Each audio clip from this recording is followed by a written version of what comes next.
On this fifth Sunday of Lent, Year B, bring us with the challenge, just as Jesus became the promised Messiah of glory and the conquering Son of Man by offering his own life for the world.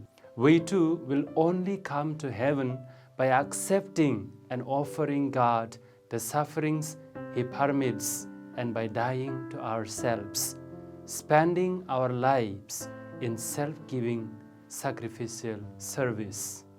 So the readings of this Sunday focus on the upcoming death of Jesus, which is interpreted not only as a priestly sacrifice, but also as the moment of Christ's exaltation and glorification.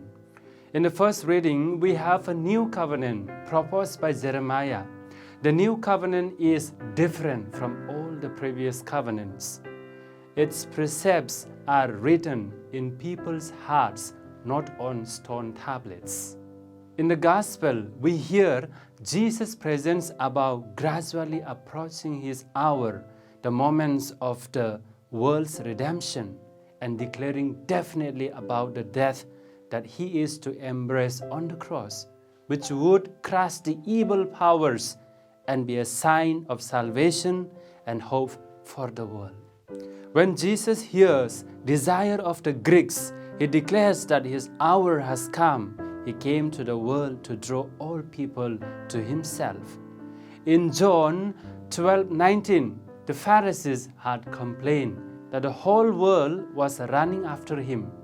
And indeed, this fact was being exhibited by the Greeks who represented the Gentiles' world seeking the Lord. The Greeks had certainly expressed their desire to see the Lord, but what was their motive?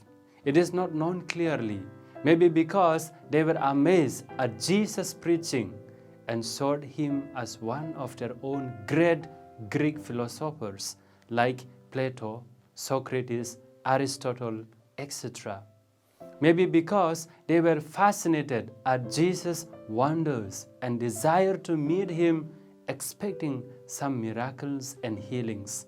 Jesus invites them who merely wanted to see him to look to a deeper personal and lasting relationship with him by telling them about the grain of wheat that falls to the ground and decays to bring forth a rich harvest.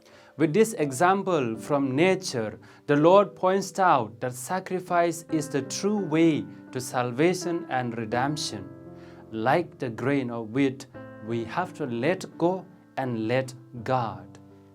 There is no blessing without making a sacrifice. There is no salvation without shedding of blood.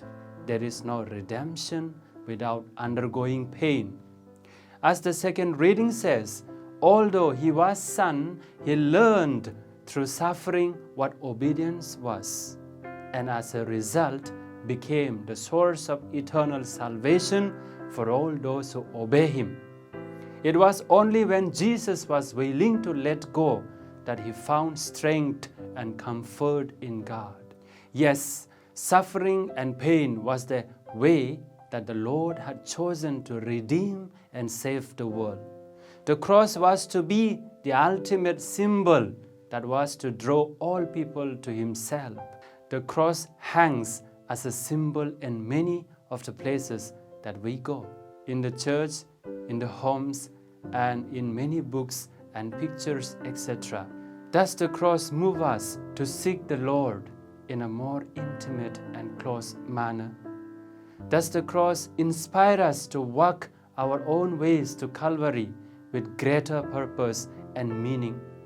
As we slowly approach the Holy Week, let us take time to meditate deeper on the Holy Cross and the sufferings that he underwent for us. To look at his Holy Cross for some time every day to become more like him. To hold his Holy Cross close to our hearts that we may experience true transformation. To leave his Holy Cross in our own life situations and bring healing and peace to our world. The crucified Lord can effect a conversion in us to turn away from our sinful lives. The crucified Lord can bring a change in us to become more holy and seek Him alone. Lent is a season to lose ourselves in Jesus so that God can create a new covenant with us and write it on our hearts. So friends, come, let us look at Him, meditate on Him, love Him deeper.